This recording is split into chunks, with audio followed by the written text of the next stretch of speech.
Hey everyone, this is Fabio and welcome back to a new video. And yes, it's been a long time. I've been incredibly busy lately with work, but this is a good motivation as a reminder of that I still want to make videos occasionally, not as often because I said I don't really have the time. But it's still something I really enjoyed. And as I am recording, I realize that my sweatshirt is all dirty and disgusting, primarily like here and here, because that's what happens when your dog jumps on you while it's raining outside. But I certainly don't give a crap. So, um, today's video it's basically just an update on my gaming plan for 2022 since I made a video on the games I've planned that I want to play during the course of the year, which it's a good idea. It's a way to keep me focused instead of jumping, oh, what should I play now or something like that, and just made random decisions. Basically, I thought about it and say, okay, I'm going to play this, and this, and I like the idea. It's going well. But because of rewatching that list, I said I cannot believe I want to play that game instead of some other stuff that I have and it's waiting.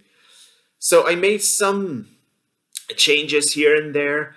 Hopefully, will be the only update I make on this because I'm very happy how the list is at the moment, and I don't want to change it again.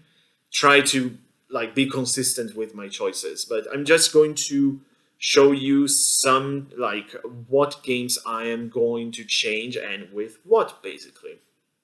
I'm not going to redo the entire list all over again. That's not interesting. As I said, just what have you changed.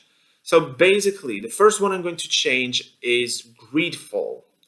I was planning to play this game. I still want to play it, but it's not a priority at the moment because I'm going to play Triangle Strategy instead because that game is a priority actually. I just bought it today and I really want to play it, being very hyped about it in my own way. It's not I would just look in Triangle Strategy videos every day.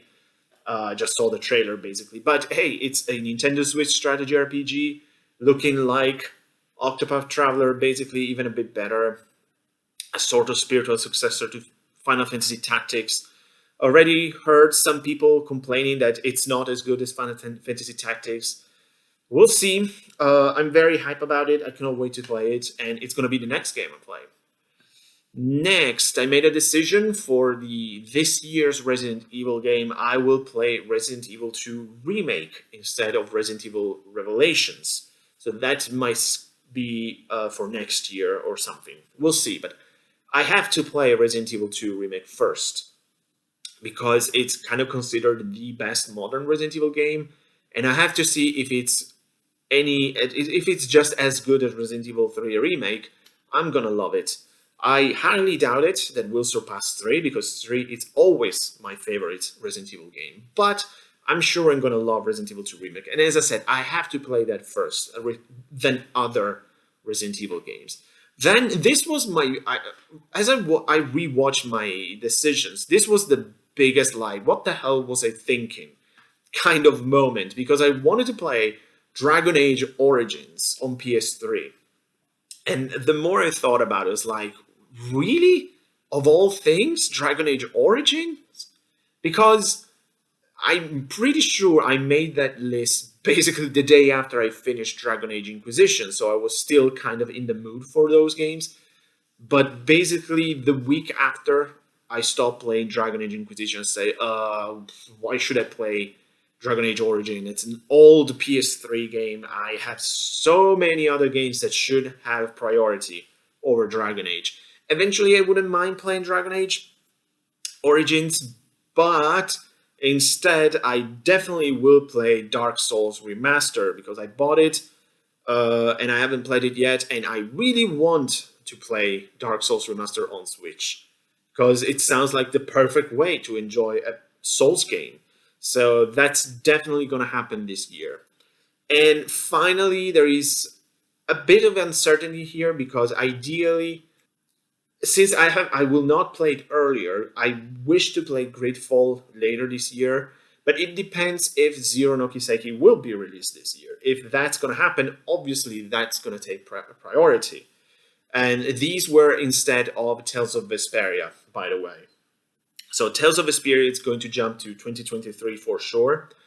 And the choice would be between Greedfall or Zero no Kiseki if released. If I'll play Zero no Kiseki, Greedfall is going to skip to 2023, of course, because I want to play it really badly. I really want to play it, but it's not that much of a priority, of course. I'm just super curious about it. It looks like a very cool experience. So, and overall, these are going to be my changes, I would say my final changes for the years. And as said, ideally, I don't want to change the list anymore, because otherwise, what's the point of making a plan if I keep changing it? So just to summarize, the list was Astria Ascending, which I finished. Really good, though it could have been even better with a much better story, to be honest. The story was okay, but just a bit generic. But the gameplay was phenomenal. Metroid Dread, fantastic, finished it. Potentially my favorite Metroid game at this point. We'll see. Then Tales of Xillia, I'm currently playing it. I'm 30 hours in. I'm absolutely loving it. Then Triangle Strategy on the Switch. Ori and the Will of the Wisps, still on Switch. Then Resident Evil 2 Remake. Dark Souls Remastered. Warhammer 40k Space Marine. One between Greedfall or Zero no Kiseki, depending on its release. Then Blasphemous. The 11th game will be the retro one of the year, and it's going to be Shadow Hearts from the New World. And finally, we're going to end with a bang by playing the winner of the big challenge, which is Persona 5 Royal. So Xenoblade Chronicles 2 will be played 1000% in 2023. I already started to write down all the games that I want to play next year, and Xenoblade Chronicles 2 at the top of the list. So whenever I'm going to do the gaming plan for next year, you can be sure Xenoblade Chronicles will be finally played. So this is my, I would say, definitive 2022 gaming plan. Definitely let me know what you think. As I said, this is just a quick update and also as a way to come back to the swing of things on YouTube. But yeah, thank you so much for watching, guys. I'll see you soon and take care.